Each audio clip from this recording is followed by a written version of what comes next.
NakeyJakey ads in video games. Been watching him a lot recently. I think he's really funny. I'm interested to hear his takes on ads, especially as a marketer. Advertisements, aka ads, aka that thing you see everywhere all of the time.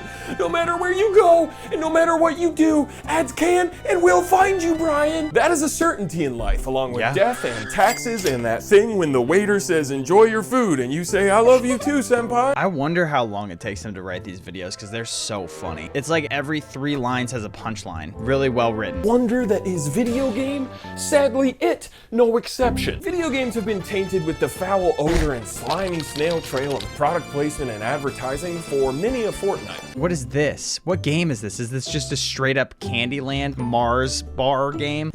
The Hershey's game. For many a fortnight. Are there ads in Fortnite? I don't know if there are real ads. I mean, there are ads in Fortnite. But is all advertising in video games bad? The year is 1978 AD. Advertising. Scott Adams releases Adventureland, a text-based game with no graphics, and even worse, no kill streaks. And yet, Adventureland holds one of the earliest examples of no ads? Or are there ads? Game advertising. An ad for Scott's next, upcoming, even sexier game, Pirate Adventure. Does that really count if he's just promoting his next game? I guess it technically does, yeah. Giver me timbers. Look out, Sea of Thieves. Scott be like, yo, Microsoft Sea of Thieves nuts can fit in your mouth. I'm sorry. Okay, so it's the 80s. Peeling back the curtain and seeing where he sits makes this whole thing way more depressing. This dirty ass room. Okay, so it's the 80s and product placement is already in fucking everything. But also, PP is starting to show up in the world of video games as well, primarily in the form of the advert game, which is exactly what it sounds like, a video game built solely around advertising. This Cheetos game looks fire. One of the first advert games is in 1983 with Tapper prominently featuring Budweiser and sold to be played in bars, but nobody really gives a shit about the product placement because they're drunk, but also the game is just really fun. So fun that a year later the game was rebranded as Root Beer Tapper and sold in regular arcades for children too. This game looks fun. This game right here. The standards for arcade games were just so much lower. Those games suck. The late 80s and 90s saw a huge resurgence of advert games, talking about Donald Land over in Japan in 1988, because over there, Ronald McDonald is often known as Donald McDonald.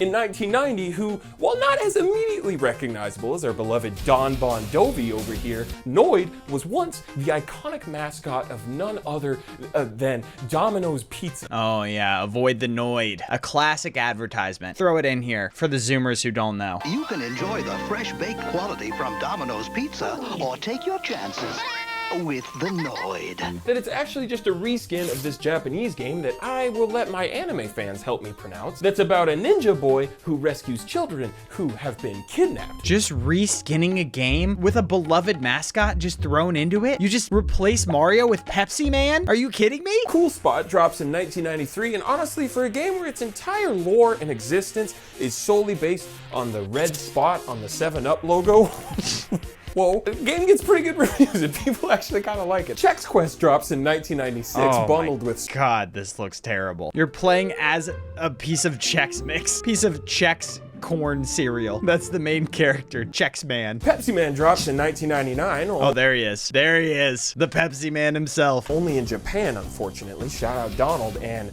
I couldn't even begin to tell you what Pepsi Man is advertising. You know, I'm looking around this whole screen and I am just lost. There are so many of these advert games that I'm sure some of you remember. Yeah, the ones that come in the cereal boxes. I remember getting some of these when I was a kid. Garbage. Always garbage. Always so disappointing. Like, why? Who's playing it? You play it and it's terrible and it just makes you like the brand less. It doesn't make a lot of sense. Like, why not throw your brand into an actually good game? Kind of goes without saying, but obviously these companies are dropping advert games to try and boost sales of their product, right? The question is it actually working?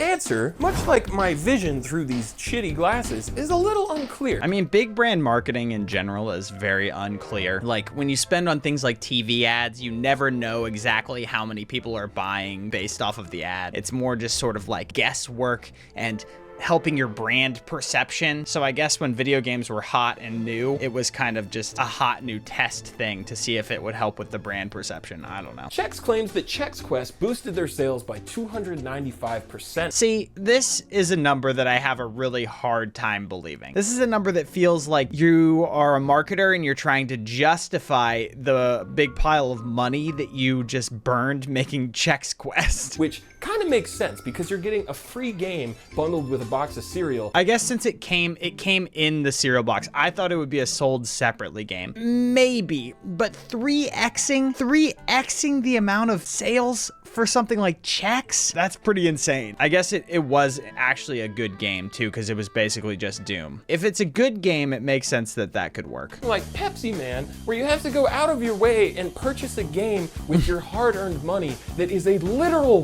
walking advertisement. Pepsi Man can't run through a truck? Are you kidding me? Oh, the reason why he can't run through this truck? Because it's a Pepsi truck built Pepsi tough. The store is called Kids and Kids, and Pepsi Man is running right towards it. You dirty bastard. Why that didn't sell that well, Einstein? Maybe stick to handing police officers cans and fixing all of our problems. Wow, does that guy ever shut up or what? Hi, I'm Jakey, and Jakey, attorneys at law. Have you fallen victim to a crappy internet browser? Does that crappy ass browser fail to meet your needs? This is crazy. An ad in a video about ads in video games. A little bit of adception.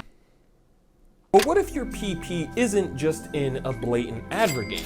What if you sneak your PP into like an actual legit, fully priced real video game? Well, that started happening, like a lot in the 90s and 2000s. Sports games are a huge one, with games like Madden, FIFA, 1080. Yeah. It would hurt immersion if there weren't ads in sports games, because there's just sports and ads are intertwined in the real world. You know what I mean? It would be weird to be in a stadium without ads in it in a Madden game. It's a no-brainer way to make more money and also helps the game in a way be better. So far, all of my non-advert game examples have been pretty tame, and there's actually a solid argument that product placement could actually add to the immersion of that type. Oh, look at me. Did I write this video? But then it starts to get a little trickier. Crazy Taxi drops in 1999 and is one of the first blatant examples of product placement in a non-advert game, non-sports, non-racing game, but the immersion argument is still potentially there. Yeah, brands like Pizza Hut and KFC pop up in this game a lot, but also, if you were a taxi driver,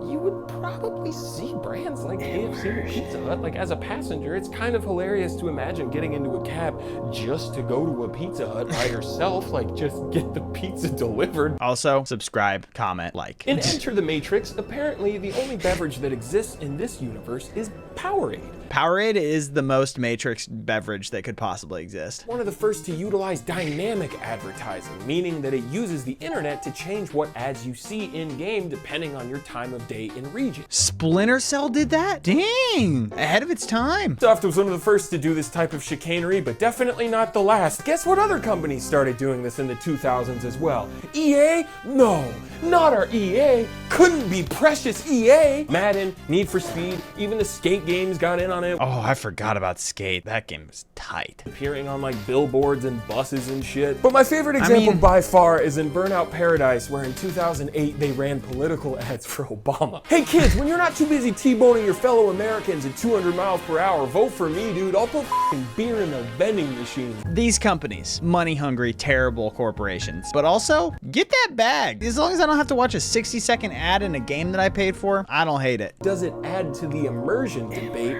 That conversation really only does get trickier and trickier as gaming grows bigger and bigger. Obviously, when it's an advert game that has like the fucking king himself on the front of the box. Oh, Sneak King. Also, Burger King Big Bumpin'. That was another Xbox Burger King exclusive. They had a partnership, I think.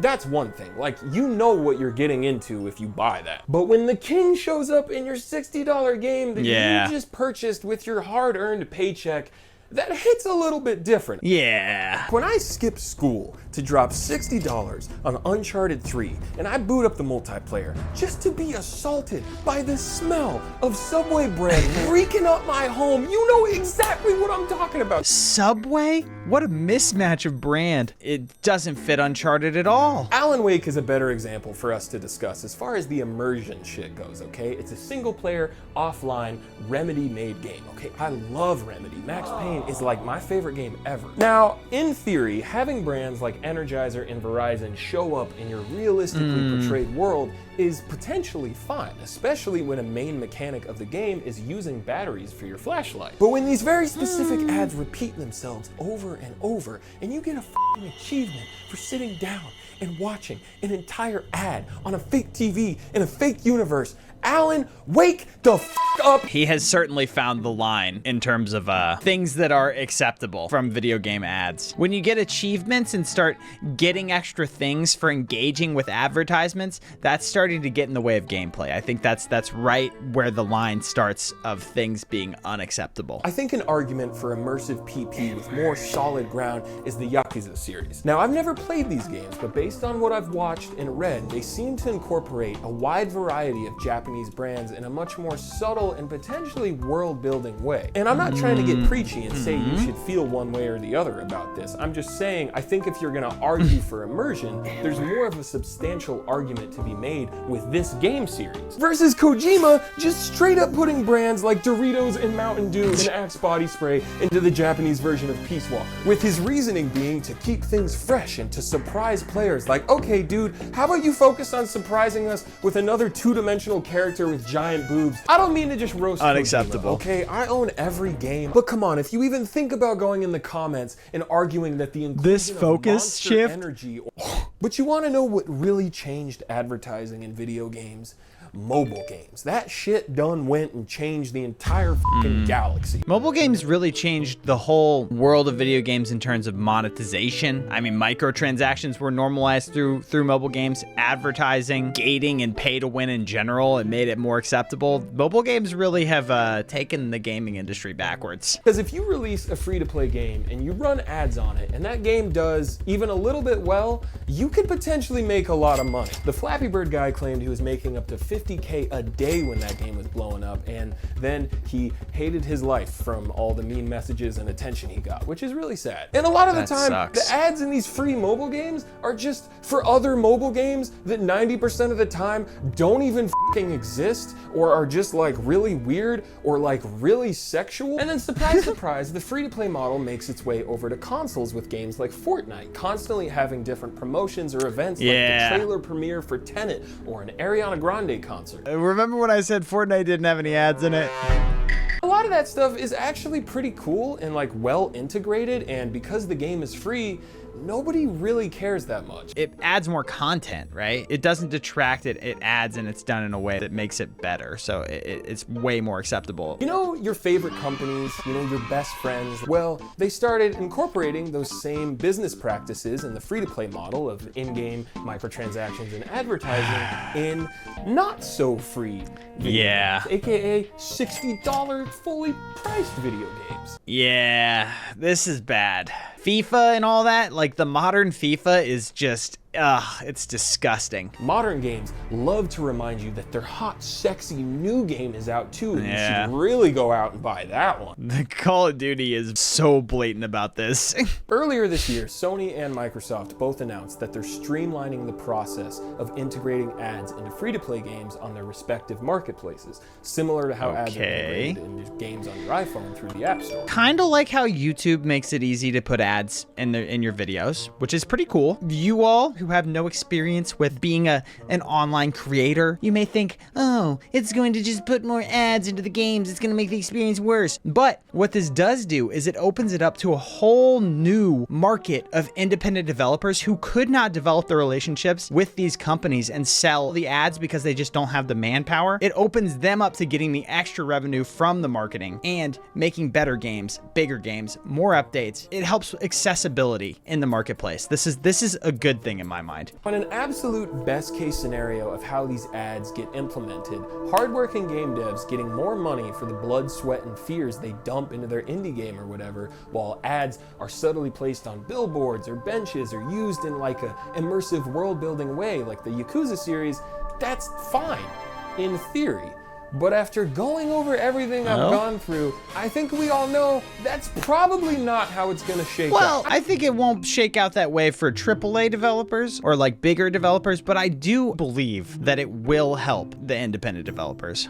But this is all speculation. Not to be a depressing Darren, but if history repeats itself, all signs point towards AAA companies slowly inserting more and more ads in their paid AAA games too, because again, look at how much fucking money ads make on mobile games. You seriously think those AAA bigwig execs aren't noticing that shit? Have you heard the way these lizard people talk? They already tried doing it with those sports games. It's just like microtransactions. Years ago, nobody thought they would ever put that shit in a fully priced $60, or I guess now $70 paid game like Gran Turismo 7, but money talks. Yeah, but AAA games are garbage.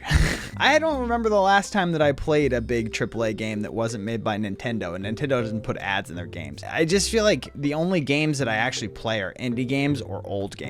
And it's like people who play AAA games they're just eating the slop. They just don't care about the ads because they just like the slop. Yeah, I'm talking about you, AAA gamer. Activision Blizzard and EA and all these companies learned to speak money on Duolingo because in 2021, Activision Blizzard made over $5 billion on microtransactions alone. Yeah, their games suck ass though. Even if they didn't have microtransactions in them, they would still suck ass. And just like with microtransactions, gamers are gonna push back and complain, but at the end of the day, a lot of you, mostly children probably, which is really unfortunate that children are frequently the ones preyed upon with this shit. A lot of us stupid gamers are still gonna buy the fucking thing because the day I can't live out my Steph Curry power fantasy is the day I alley-oop off this mortal coil, so help me God. I mean, you're buying the games. Not to end this video on a depressing note, but I guess my only real message that you should maybe take away from this is don't pre-order games. Just don't. I've done it, you've done it, we've all wanted to play that game the second it comes out, but honestly, just wait even an hour to see if A, the game even runs properly like it was advertised to. Does Cyberpunk not suck anymore? The year is 2023 and Cyberpunk runs well? People should be paid for their incredibly hard work, 100%. But also, as a consumer, when you buy something, you should know what you're paying for, right? Like when you watch a video for free on YouTube, it would probably make sense for that person to run an ad on that video to make them some money so they could buy cool stuff like a jet ski, right? Like you would want them to buy a jet ski even though they live in the city and they definitely couldn't afford or fit a jet ski and maintain that jet ski, Yes. right? Like and subscribe.